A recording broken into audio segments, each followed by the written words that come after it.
Cette année, on célèbre les 150 ans de l'impressionnisme. C'est une date essentielle en histoire de l'art. 1874, une petite révolution picturale avec quelques amis qui créent une société indépendante. Et puis ce mouvement historique va devenir un des mouvements les plus populaires de l'histoire de l'art et donc de nos jours parle encore. Donc on célèbre en fait un mouvement révolutionnaire qui est devenu très populaire. Et donc on essaie de présenter des expositions originales. On n'a jamais fait d'exposition sur les impressionnistes et la mer, alors que c'est un sujet absolument fondamental chez eux. Impression au soleil levant de Monet qui crée l'impressionnisme est une marine. Et donc c'était la première fois qu'on organise une exposition avec beaucoup de tableaux consacrés à la mer.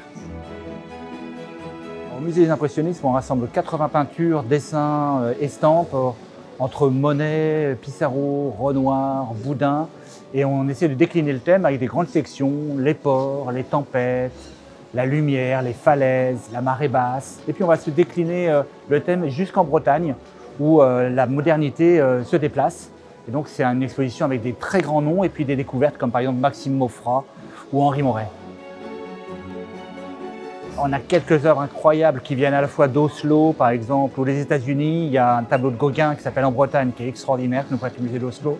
Et puis Orsay a prêté 16 tableaux incroyables, dont un Manet qu'il faut absolument regarder qui s'appelle L'évasion de Rochefort qui est un chef-d'œuvre absolu.